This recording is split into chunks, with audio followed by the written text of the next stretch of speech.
자, 여러분들, 렛츠가 아쿠죠. 바로 아쿠님, 바로 모셔보도록 하겠습니다. 안녕하십니까. 아이고, 아쿠님 오랜만이에요. 아유, 모두들 반갑습니다. 네, 아이고, 이렇게 또 찾아와 주셨네요. 감사합니다.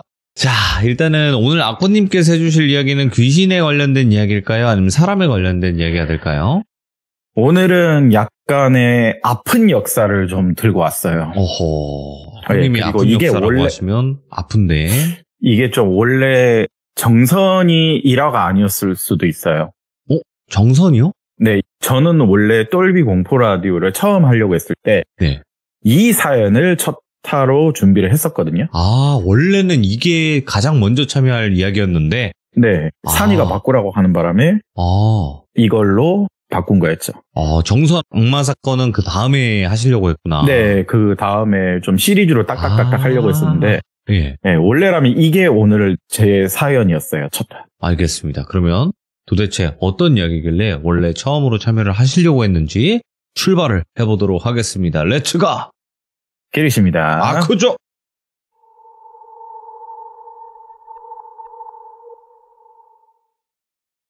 네, 앞에 말씀드린 대로 원래라면 이 이야기가 저의 첫 원픽 사연이 될 수도 있었는데요.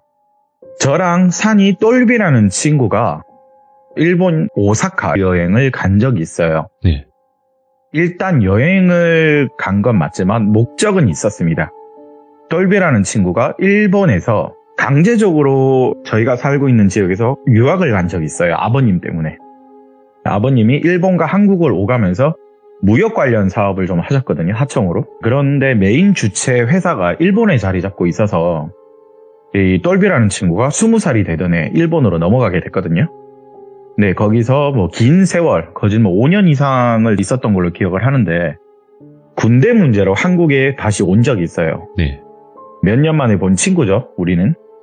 군대를 이제 갈 준비를 해야 되니까 저희랑 그 당시 너 왜 갑자기 가게 됐는데 꼴랑 뭐 미니홈피로만 연락을 하고 왜 그랬냐. 네, 이런저런 이제 두서없는 얘기를 할 거 아니에요, 친구니까. 네.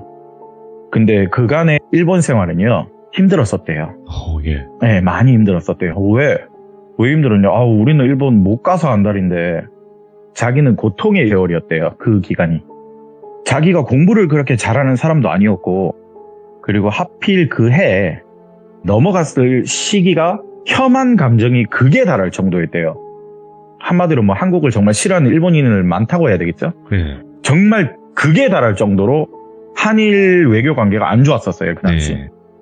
뭐 공부를 그렇게 잘하는 것도 아니어서 대학 생활에 적응도 못했대요. 일본어도 잘 못하고.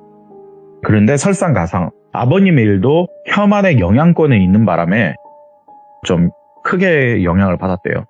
그럼 당연히 사업은 힘들어지겠죠. 그때 당시 진짜 오사카는 난리도 아니었어요. 뭐 아마 일본에 계신 분들은 아실 거예요. 한 12년 전인데 사업이 굉장히 힘들어지면 이제 먹고 사는 문제가 결국에 좀 영향을 받게 되잖아요. 그럼에도 불구하고 한국에 돌아가지 않고 좋은 날이 올 거다. 아들, 딸, 우리 부인. 아버님, 어머님이 설득을 했대요. 똘비를요. 그래도 열심히 살아보자고. 뭐 처음부터 다시 시작해보자고. 그런데도 형편은 나아지지 않았어요. 먼 타국이잖아요. 어찌됐든. 그러다가 어머님마저도 허리 디스크까지 오시면서 이제 정말 갈 때까지 간 어머니마저도 한국으로 다시 돌아갑시다. 그렇지만 아버님은 버텼대요. 그간 내가 뿌려놓은 사업 돈이 얼만데. 하지만 결국에 또 시간이 지나도 나아지지 않아서 똘비도 이 시기에 굶어봤냐라고 저한테 물어보더라고요. 그 시절에 자기도 하루에 한 끼를 먹었대요. 예. 그러다 보니까 진짜 우울감도 찾아왔대요. 우울감도 찾아오고 이러니까 극단적 선택까지 동생하고 막 이런 얘기까지도 했었대요. 그때는. 그런데 그 와중에 한 줄기 희망 아닌 희망이 큰 위로를 받았었는데 네. 이웃집에 토모라는 여학생이 있었대요. 똘비랑 친구였대요. 동갑이고. 그 여자애가 있었는데 거기 집도 딱히 경제 상황이 뭐 잘 살고 그러진 않았는데 항상 가족들에게 선행을 베푸는 일본인이었대요. 다른 분들한테. 좋은 일본인들도 많으니까요. 아버님이 사업에 실패하시고 집에 일거리가 이제 줄어드니까 토모 부모님이 운영하시는 고구마 술을 만드는 공장이 있었대요. 그걸 운영을 하셨는데 일손이 필요 없는 공장인데도 똘비 부모님이 일본까지 와서 저렇게 힘들게 사는데 좀 안쓰러우셨는지 일을 하게 해주셨대요. 그렇게 서로 도와가면서 혐한이 심한 그 일본 그 사회에서도 정말 좋은 일본 분들이 많구나. 또 그렇게 희망을 갖고 살아갔대요. 항상 감사하며 살아갔대요. 엄청 잘해주셨대요. 그러다가 항상 안 좋을 순 없죠. 똘비도 드디어 빛을 보게 됐어요. 경제 상황은 나아졌고 혐한은 조금씩 줄어들고 있고 아버님이 하시던 사업도 다시 무역을 재개하게 됐나 봐요. 집안이 그럼 점점 좋아지겠죠? 그때 근데 또 희한하게 토모 집은요 역으로 어려워졌대요. 네. 공장 문까지 닫는 지경까지 이르렀대요. 그런데 똘비 집은 어찌됐든 버티고 못해서 잘 됐잖아요. 이제는 우리가 아버지 좀 토모 집을 도와줘야 되지 않을까 이런 생각을 좀 했었대요. 그런데 토모 집을 찾아갔는데 흔히들 여러분이 생각하는 야반도주라고 들어보셨어요? 야반도주. 정말 쥐도 새도 모르게 토모 집의 가족들과 토모 동생이 없어졌대요. 전화를 해도 받질 않아요. 그 당시 페이스북 메신저를 보내도 답이 없대요. 그렇게 시간이 흐르고 흘러서 페이스북 쪽지를 통해서 또 몇 년 뒤에 연락이 왔나 봐요. 토모가 잘 지내냐면서 연락이 왔었다고 하는데 그간 어떻게 지냈냐? 왜 갑자기 사라졌냐? 그런데 이 말에 토모가 뜻밖의 얘기를 하나 하더라고요. 너네 나라는 모르겠는데 우리도 마찬가지일 거다. 나도 언뜻 들은 게 있는데 사실 우리 집에 엄청 빚이 많다. 이게 감당이 안 됐다. 그래서 최대한 경매로 넘어가기 전에 돈 될 만한 공장이나 기계 같은 물품 있죠. 그걸 빨리 팔았대요. 뭔가 망할 것 같았대요. 현금이라도 쥐어서 도망가야 됐다고 했대요. 그래서 그 당시 쥐도새도 모르게 없어진 거래요. 그래서 이제 좀 나아져서 너한테 연락을 했는데 똘비야 잘 지내냐.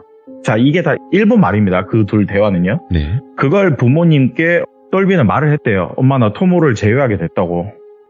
그리고 우리 힘들 때 5년 동안이나 토모 집이 우리 도와주지 않았냐. 그래서 저 은혜를 갚고 싶은데 아버님 어머님도 역시 반드시 갚아야 된대요. 그래서 오사카를 네가 좀 갔다 와라. 그 당시 똘비하고 토모는요. 부모님은 삿포로에 원래 살고 계셨어요. 공장이 다 삿포로에 있었고 무역도 삿포로에서 있었거든요. 그런데 토모가 야반도주를 해서 도망간 게 오사카예요. 오사카에 너라도 먼저 우선 갔다 와라. 가족끼리 우르르 가면 좀 부담일 수도 있잖아요. 몇 년 만에 만난 토모의 모습은요. 정말 처참했대요. 당시에 20살을 이쁘고 예뻤던 토모가 맞는지 아니 이게 무슨 정말 너무 예쁘고 요정 같은 이미지가 폭삭 늙어서 누가 봐도 고생을 너무 한 토모의 모습이었대요. 그리고 똘비가 사실 너무 좋아했대요. 귀여운 상으로 생겨서 정말 자기는 이상형이었대요. 근데 우리 집에 망했는데 어떻게 고백을 하냐. 그 정도로 토모를 그 당시는 좋아했는데 5, 6년 만에 만난 토모는요. 정말 너무 처참하니까 눈물이 났대요. 눈물이 나서 그리고 토모를 달래주고 서로 뭐 악수하면서 뭐 끌어안고 울면서 뭐 여러 얘기를 또 했겠죠. 자기들끼리는. 그런데 토모 입에서 부탁이라는 말이 하나 나왔대요. 정말 미안한데 똘비야. 우리 가족이 혹시 한국에 가서 살 수 있을까?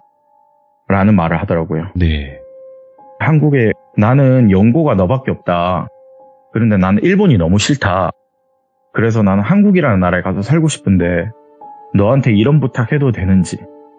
나는 한국에 아무런 연고도 없기 때문에 똘비야 좀 도와줄 수 없을까? 이런 말 하니까 똘비는 그걸 바로 그 자리에서 부모님께 전화를 했나 봐요.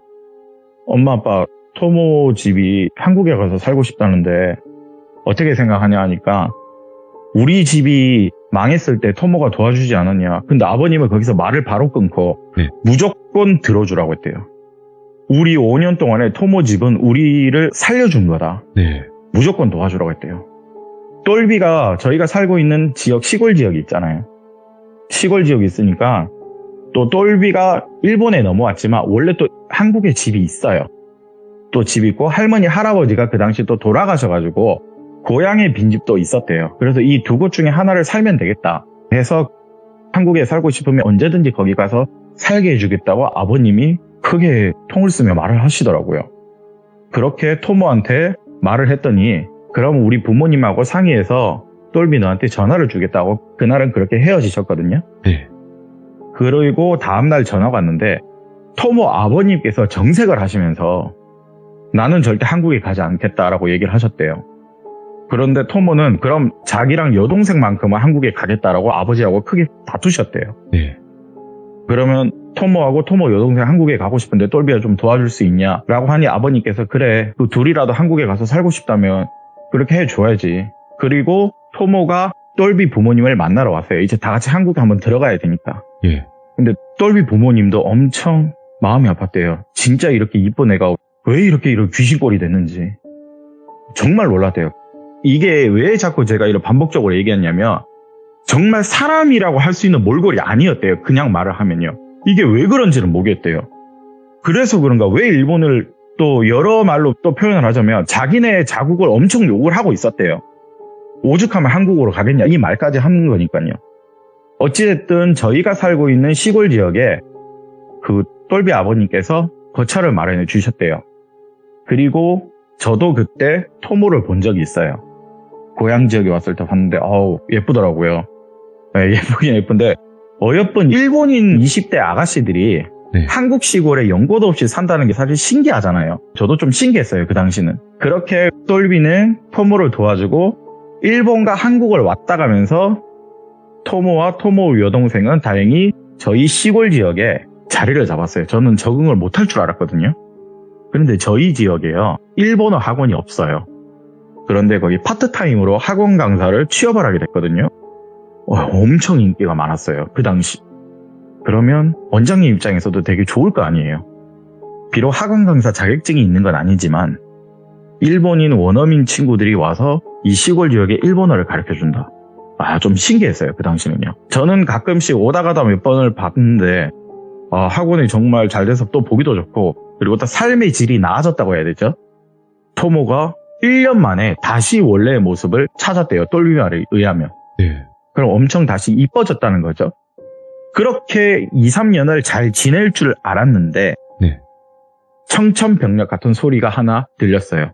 당시 저는 이제 대구에서 자리를 잡고 일을 하고 있었는데 똘비가 전화가 오기를, 그리고 저희가 살고 있는 고향 지역의 친구들이 저한테 전화가 오기를 토모의 여동생이요 갑자기 사망을 했대요.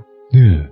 토모가 아니라 토모 여동생이 사망을 했는데 이제 형편이 나아지고 토모 여동생도 한국에서 잘 적응하면서 둘이 잘 살고 있었는데 한국 남자친구하고 국내 여행을 하던 중에 토모 여동생이 큰 사고로 사망을 했대요. 그런데 그 사고가 정말 마지막 모습이잖아요. 어떻게 보면요. 일본에 있는 부모님은 그 이후로 본 적이 없으니까요. 급하게 똘비도 당시 일본에서 한국으로 넘어왔고 이 소식을 들은 토모 부모님도 한국으로 오게 되면서 저희 지역에서 그 당시 장례를 치렀거든요. 그리고 저희가 들었던 이야기로 인해 이제부터 본격적인 이제 앞에는 두서였고 이제 얘기가 시작되는데, 여러분들 이게 조금 오해가 살 수 있으니까 여러분들 정말 오해는 좀 안 사셨으면 좋겠어요. 네. 이제 저희가 일본 오사카를 여행을 간 이유를 말씀을 드릴 건데 네. 이 이야기는 당연히 토모 이야기고 똘비 제 친구 이야기입니다. 네. 이게 사실인지 아닌지의 여부에 대해서는 판단은 여러분께 맡길게요. 그리고 정말 질책은 좀 안 하셨으면 하는 바람을 말씀드립니다. 지금 현재 토모하고 똘비는 결혼을 해서 대한민국에서 잘 살고 있어요. 네, 이 부분도 참고 바랍니다. 저희 시골 지역의 장례식장에 토모의 부모님이 오셨을 때 오열을 당연히 하죠. 막내딸이 죽었으니까요. 네. 똘비의 부모님도 이런저런 나누잖아요. 원래 알던 분이니까 일본에서. 그런데 토모의 부모님이 믿지 못할 이야기를 똘비 부모님과 똘비한테 한 적이 있어요. 토모의 여동생 죽음은요, 토모 부모님의 말에 의하면 절대로 우연이 아니래요. 막내딸이구나, 타겟이. 이 말을 하시더라고요. 토모 집이 사포로에서 고구마술 공장을 잘 운영하면서 큰 부자는 아니지만 넉넉하게 살 수 있었다고 말씀드렸잖아요. 참고로 토모의 고족 증조부는 지금 여러분께 쉽게 말씀드리자면 군인이에요. 자, 여러분 황군 아실 거예요. 일본의 황군. 일본의 황군인데 장교 출신이에요. 심지어는. 소속 부대가 그 당시 1차 세계대전, 2차 세계대전 뭐 다 겪은 일단 일본 황군의 보급 부대를 책임지는 장교예요. 자, 쉽게 말씀드리자면 우리나라 사람 많이 죽인 사람이에요. 아유, 예. 2차 세계대전 이전까지 일본은 엄청난 강대국이었어요, 여러분. 우리나라뿐만 아니라 여러 나라를 돌면서 살인이란 살은 다 저지르고 약탈은 또 기본이에요. 그 보급을 맡은 장교가 누구냐? 토모 고조부 증조부예요. 그 한국에 당시 한국에서도 그만큼 약탈을 많이 해갔어요. 쉽게 말해 전범 중에 한 명이에요. 그리고 세계대전이 벌어지기 이전에도 한국의 추운 겨울을 일본인들이 그 당시 겪지 못했나 봐요. 이거 계산을 잘못됐나 봐요. 일본의 추위 정도가 한국의 추위와 비슷할 거다. 근데 만주벌판에 가면요, 장난 아닌 추위거든요. 그래서 일본인들이 생각해낸 한국에서의 추위를 나는 방법은 동물들을 도살하면 된대요. 쉽게 말씀드려서 동물들의 가죽을 벗겨서 옷을 만들면 된다. 자, 우리나라 일본은 건들지 말고 한국에 많은 동물들이 있지 않느냐. 그 가죽을 이용하자. 그리고 고기는 보급부대 식량으로 쓰면 되고. 그래서 우리나라에서 가장 많이 죽은 동물이, 똘비님 혹시 아세요? 저는 이거 듣고 의외였어요. 우리나라에서 일본에 의해서 가장 많이 죽은 동물이요. 호랑이? 삽살개예요. 삽살개. 네, 다른 동물도 아니에요. 삽살개예요. 네, 이거는 역사학자분들도 아시고 계시더라고요. 삽살개가 단연일이래요. 수백만 마리가 죽었대요. 다른 동물도 아니고 삽살개예요. 그리고 일본에 의해서 멸종이 된 동물이 표범 늑대, 독도, 강치라고 하더라고요. 자, 이렇게 죽인 이유는 단순해요. 삽살개는 일본의 일반 군사들에 의한 옷, 표범 늑대, 호랑이는 장교들을 위한 옷, 이렇게 보시면 된대요. 그러면 군인들이 역시나 추위를 이겨내기 위한가 또 돈벌이죠. 어떻게 보면 전국에 있는 삽살개들을 무참히 도축을 해서 가죽옷을 만드는 그 책임자가 역시 누구냐? 토모의 선조예요. 심지어 토모의 증조부는요, 이 역할을 맡은 걸 엄청 자랑스러워했대요. 어딜 가나 내가 죽인 동물만 하더라도 수십만 수백만 마리야, 이거 있죠. 이걸 우리 황군을 위해서 내가 보급을 한다. 이걸 엄청나게 자랑스러워했대요. 앞에 말씀드린 대로 삽살개뿐만 아니라 독도, 강치, 물개, 한국의 늑대, 호랑이, 참 많은 동물들이 죽어나갔죠.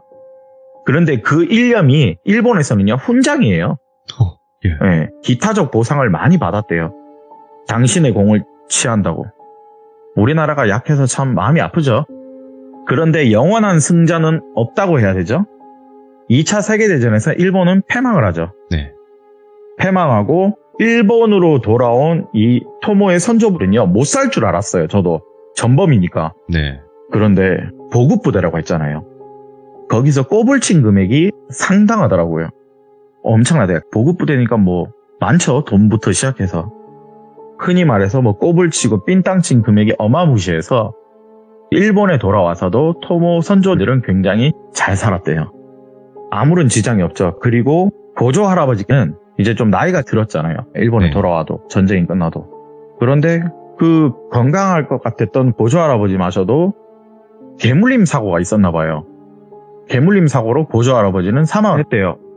그리고 4년 뒤 증조부도 개물림 사고로 사망을 했대요. 이게 단순히 우연인가? 왜 다 개물림 사고지? 참 희한하잖아요, 이게.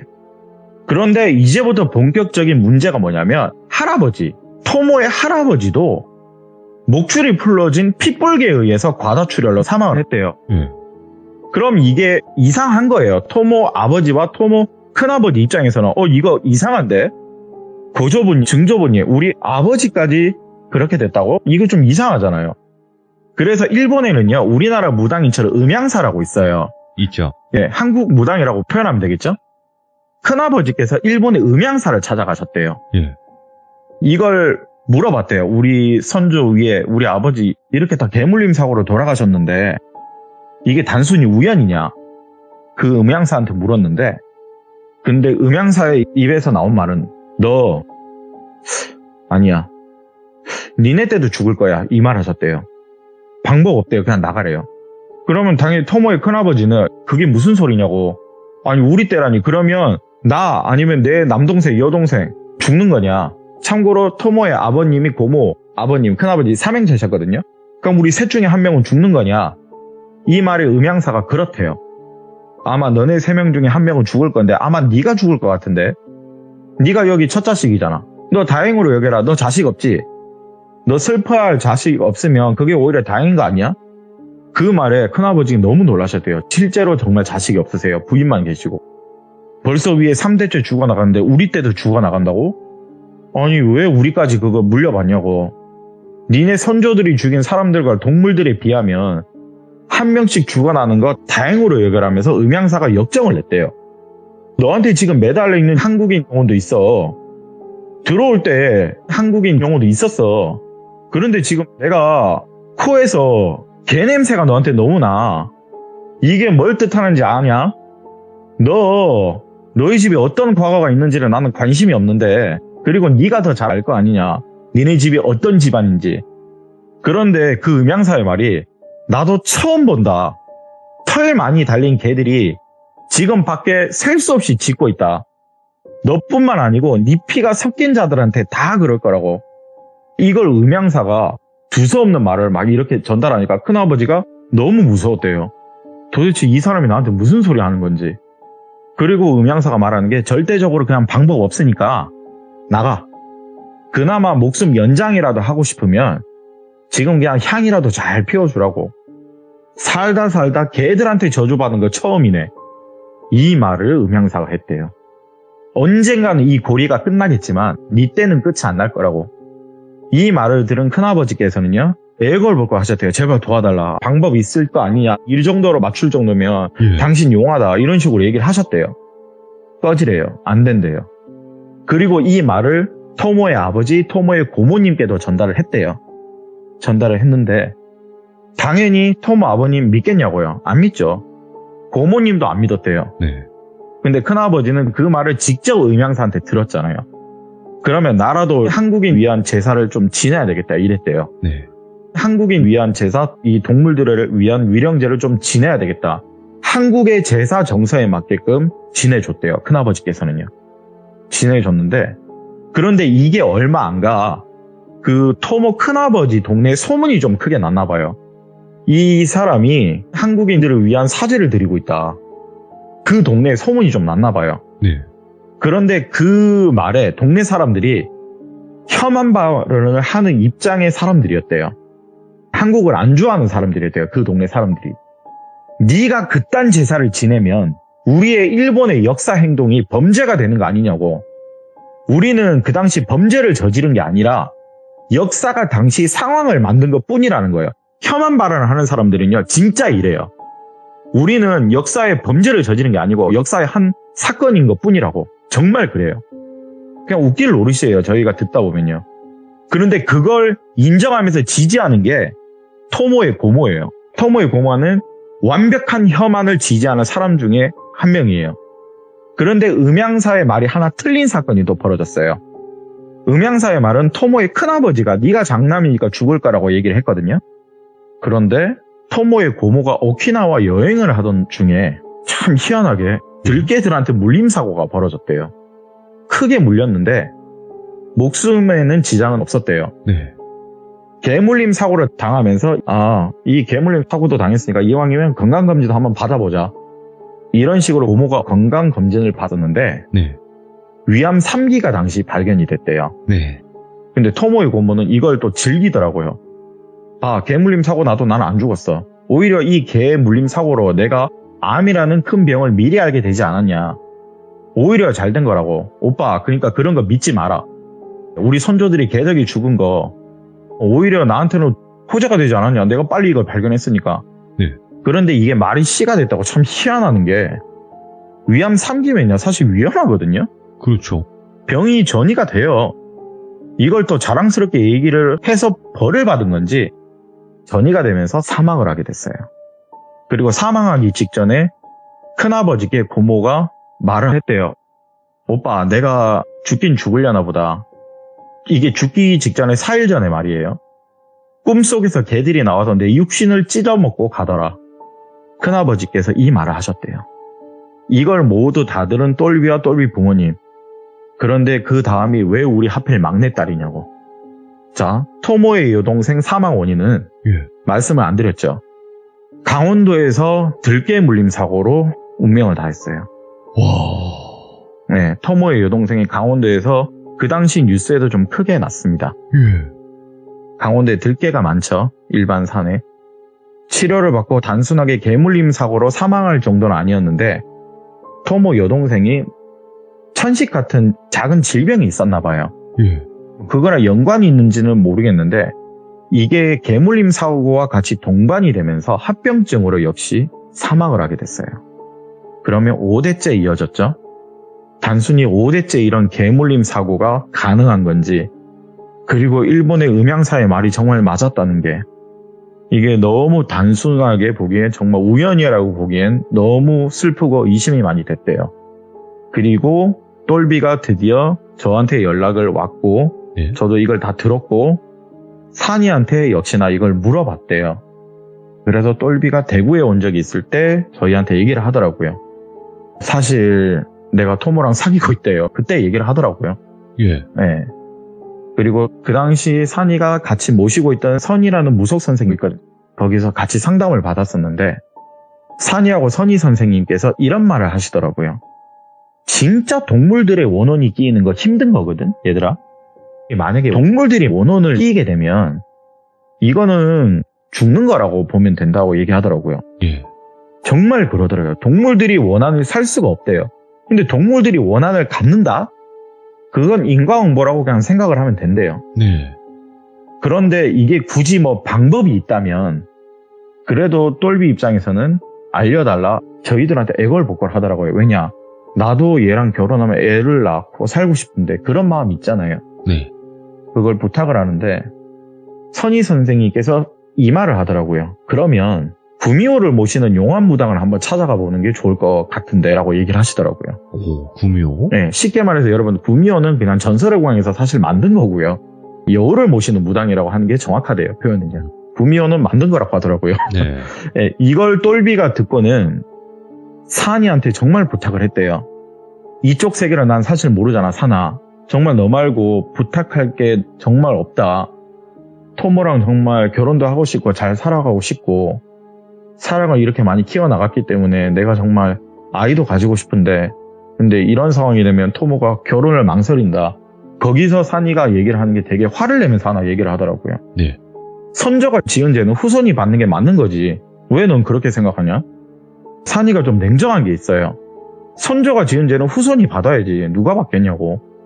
이게 만약 업보로 죄로 돌아오는 거라면 토모 집은 죄를 받아야지. 우리나라 이런 말 있잖아. 잘 되면 조상 탓, 안 되면 내 탓.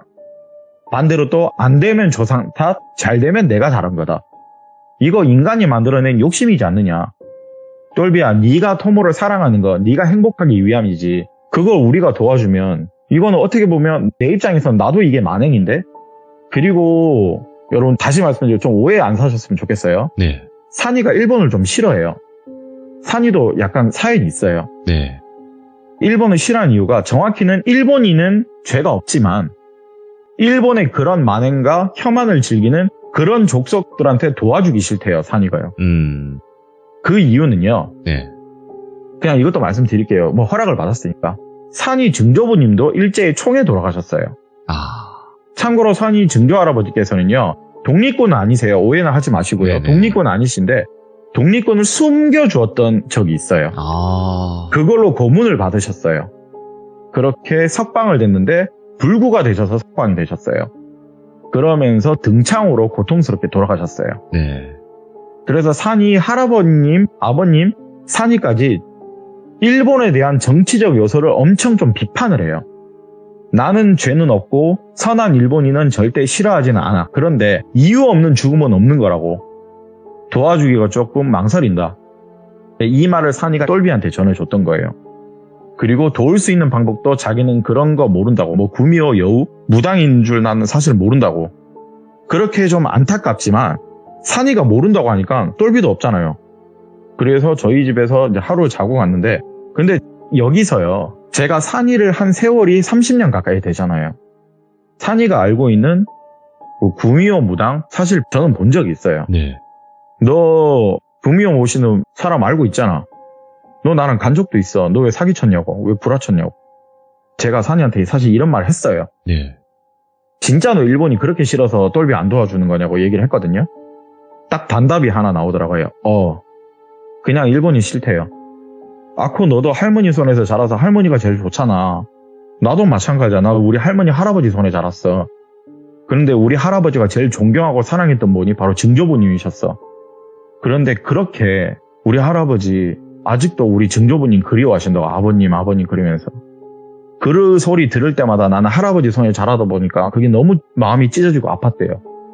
우리 증조부님 일본이 한국인 가릴 거 없이 일제 때 나라 빼앗겨도 집이 좀 그 당시 넉넉하게 살다 보니까 한국에 사는 일본인도 있을 거 아니에요. 그 당시 다 도와줬대요. 네.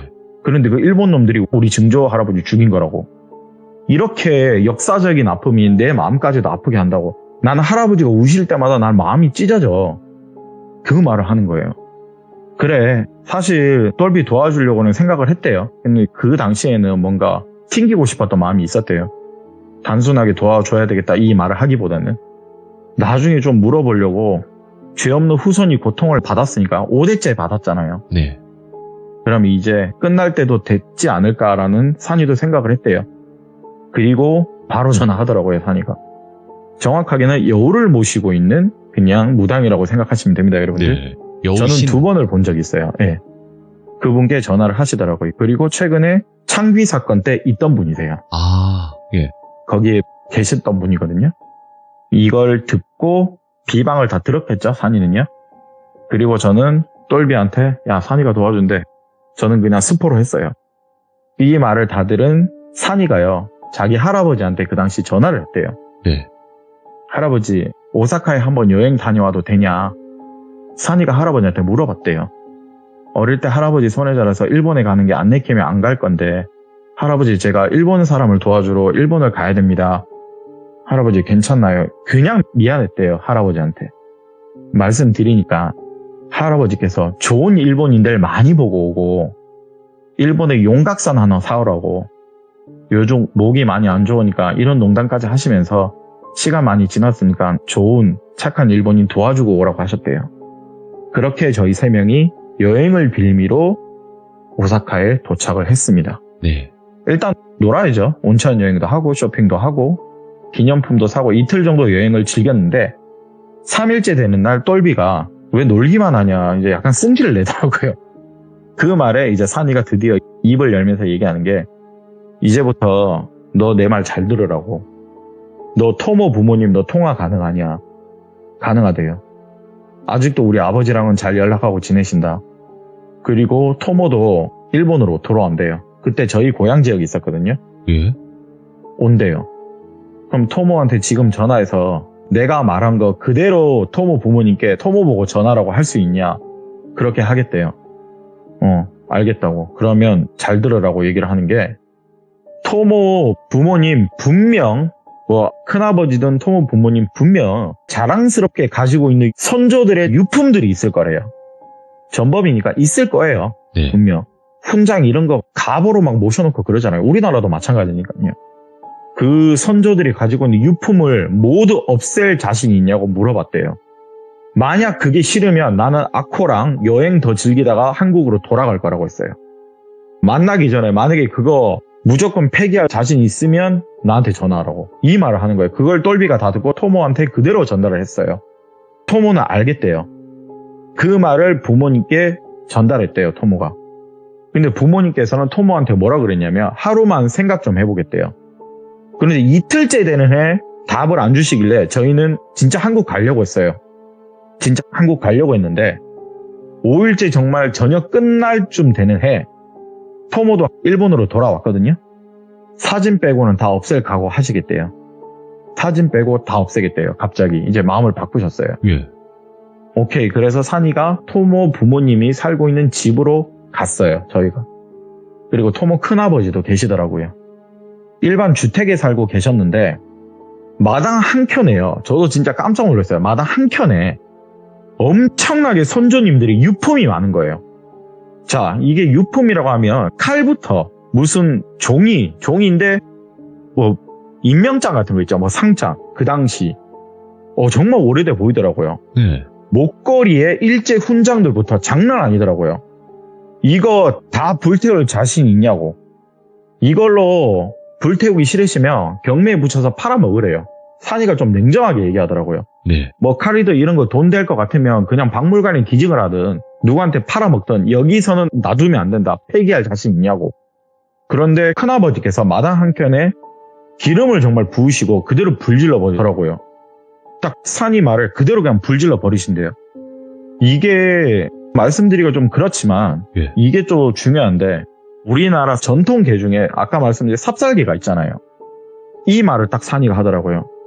그쪽 선조님들이 가장 많이 죽인 게 제가 여기 일본에 오기 전에 알아봤는데 삽살개가 가장 많이 죽었다고 하더라고요. 바로 그쪽 선조님들이 수십만 마리 죽은 동물이다. 이 동물을 지극정성으로 또 키우면 된다라고 얘기하더라고요. 두 번째 비방이. 아무래도 우리나라 고유 품종이잖아요. 예. 일본의 반입이 힘들어요. 삽살개가. 그건 토모 가족분들이 어떻게 해서든지 알아서 구하든 말든 그건 알아서 하라고 했어요. 우리나라에 와서 이 개를 분양을 받든 우리나라 와서 살아서 이 개를 같이 살든 그건 여러분의 숙제니까 왜 내가 삽살개를 얘기하냐. 당신들 삽살이라는 뜻이 아니야. 예. 이걸 일단 똘비가 다 번역을 해준 거예요. 삽살이라는 뜻은요. 귀신을 쫓는 그런 뜻이에요. 여러분들. 오. 삽살개의 삽살이야. 애군을 쫓는 귀신을 쫓는 그런 뜻이에요. 선조분들의 사회적인 행위가 인간의 원한에서 벗어나려면 또 동물들의 원한에서 벗어나려면 역시나 이걸 달래주셔야죠. 생각을 해보세요. 동물들의 원한은요. 단순히 동물들을 죽였다고 씌이는 거 아니래요. 네. 내 주인을 해코지한 걸 이 짐승이 봤어요. 근데 그 짐승마저도 해코지한 사람한테 또 죽었어요.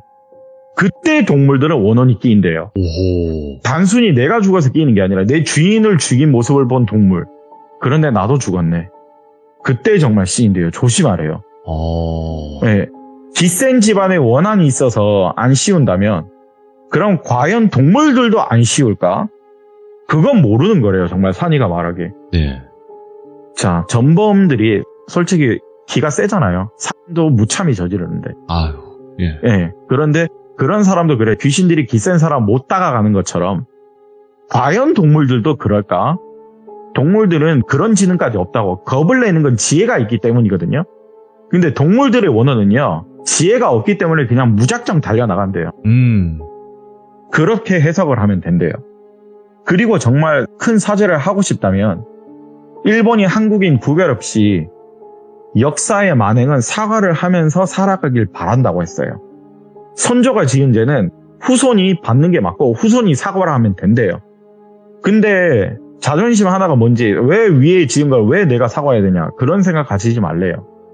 그렇게 산이가 방법을 알려주고 똘비가 그걸 번역을 하고 토모도 한국말을 이제 잘하기 때문에 그대로 얘기했는데 토모 부모님과 토모 큰아버지는요 그대로 정말 하시더라고요.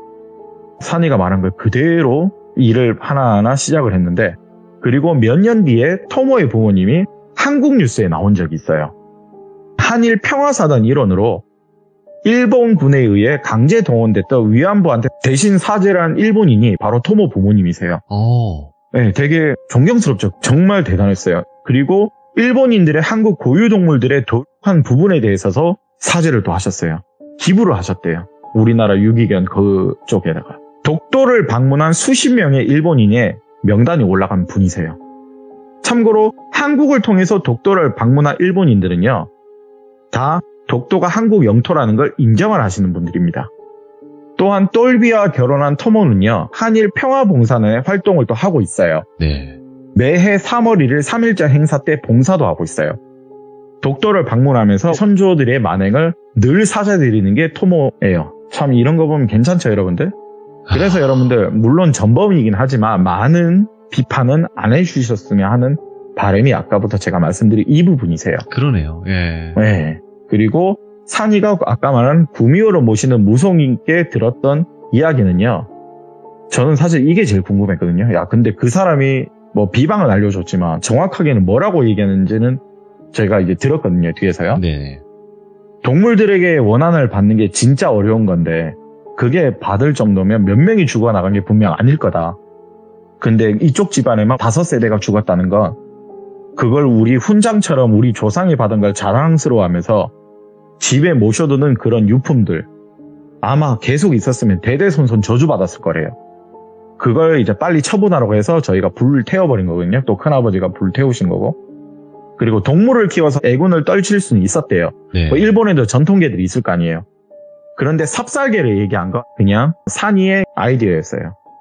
그냥 삽살개를 자기가 떠올렸대요. 삽살개를 그렇게 우리나라에서 가장 많이 죽은 동물이니까 토모 부모님, 토모 큰아버지께서 정성스럽게 분양받아서 키워주길 바라는 마음에 그 말을 전했대요.